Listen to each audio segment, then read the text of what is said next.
Hello po sa inyong lahat mga ka-crypto. Ako po si Pinoy Crypto Trader at sa video na ito ay atin pong pag-uusapan ang aking technical analysis dito kay Notcoin. Ngayon pong May 29 taong 2024 sapagkat isa po itong request na technical analysis mula kay ka-crypto natin dito. Kaya ayan, sabi niya always watching. Ayan, Ayan, technical analysis din po kay Notcoin. Kaya ayan, bago po tayo magpatuloy, ay nais ko lamang po munang bigyang linaw ang aking disclaimer kung saan ang nilalaman po ng video na ito ay hindi po ito isang financial advice. For education and information purposes lamang po ang layunin nito. Maliban po dito ay nais ko na rin pong magbigay babala na wala pong kahit anumang group chat ang Pinoy Crypto Trader. Ngayon ay check po muna natin yung kanyang performance dito kay CoinMarketCap. Yan, itong nakalipas na 24 oras ay umangat po siya ng 25.19%. Kaya laki po ng kanyang inangat.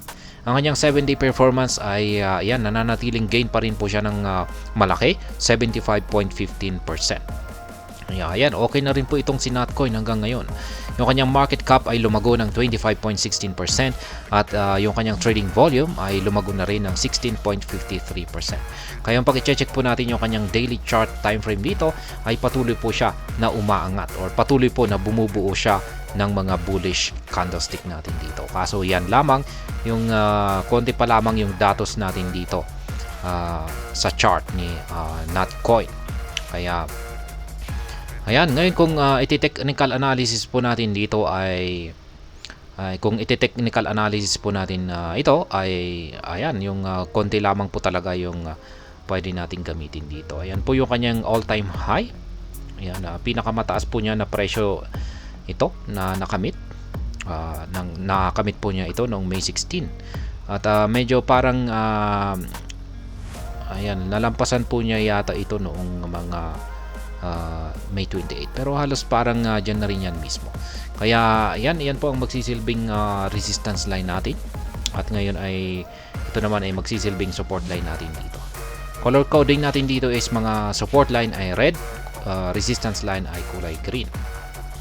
Kaya ayan, ngayon ay lagyan po natin ng price level ang mga ito. Ayan, yung ating support line ay nandito sa 20 digits 45 56. Yung resistance line naman po natin dito ay nasa 40 digits 98 48. Kaya masasabi ko rito ay kung mababasag po niya yung resistance line natin dito ay magpapatuloy po siya sa kanyang pag-angat sa presyo. Pero ang tanong ay hanggang saan kaya yung posible nitong akyatin. At ngayon ay dito papasok yung Fibonacci indicator natin dito. Yan, pwede po natin gamitin ang ating Fibonacci retracement dito. Ayan. Flat lamang po natin dito. Ayan, hanggang dito sa pinakaibaba. Ayan.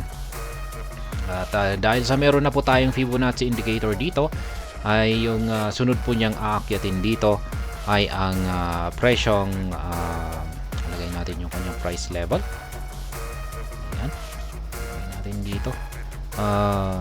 0.013233.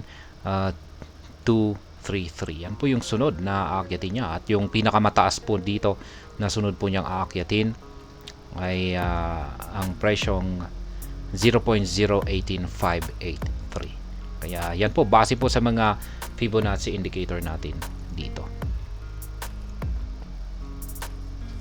Kaya yan yung aking analysis dito.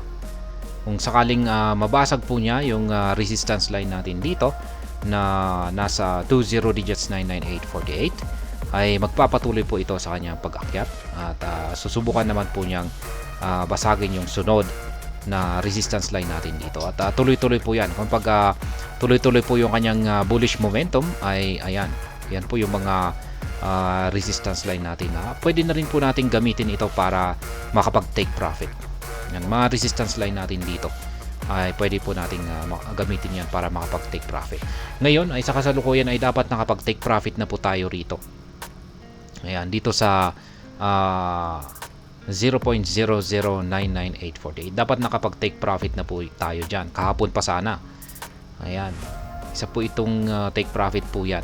At kung may natira pa tayo na nabili dyan na mga Notcoin ay yan po yung pwede natin gamitin na pang take profit dito sa mas mataas na mga price target natin dito sa itaas. Kaya yan. Ngayon ay syempre yung mga resistance line natin dito ay kailangan lamang po nating maging yung babantayan natin dito ay kasi kung pag umabot po sa mga resistance line na ito ay pwedeng dito na po sila magkaroon ng correction or isang matindi or malaking correction. Pwedeng kung pag umabot po sila rito at hindi po niya, kapag umabot po si Notcoin rito at hindi po niya ito nagawang basagin, ay pwedeng dito na po siya makakaranas muna ng isang malaking correction or retracement. Or possible na rin na dito sa mas mataas. Ayan, upang umakyat po siya rito ay pwedeng dito siya makakaranas ng matinding correction or ayan, or pagpagsak sa presyo. Kaya ayan, sa tuwing umaangat po siya rito ay kailangan po nating maging ayan, mag-take caution po tayo. Kaya ayan po yung aking analysis dito kay Notcoin para kay Crypto rito. Ayan, mukhang kung nabasag po niya ito, yung kanyang all-time high na presyo na ito na nagsisilbing resistance line na nasa presyong 20 digits 9948 ay papasok na po siya sa exploration zone. Yan, ibig pong sabihin ay siya po ay gumagawa ng kanyang panibagong all-time high na presyo.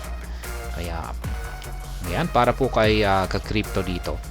Yan, na nagpa-request sa aking technical analysis dito kay Notcoin. At ayun, hanggang dito na lamang po tayo sa video na ito. Sana po ay inyong nagustuhan ang aking paliwanag sa video na ito. Kung inyo po itong nagustuhan, ay pakiclick lamang po ang like button nito. Para naman po sa mga bago lamang dito, kayo po ay aking inaanyayahan para mag-subscribe. Pakiclick na rin po ang bell icon nito dahil ito po ang siya magsisilbing notification nito sa mga bago kong videos na akin pong ina-upload sa aking YouTube channel na ito. Marami pong salamat sa panunood. Ingat po tayo lagi at God bless po sa ating lahat.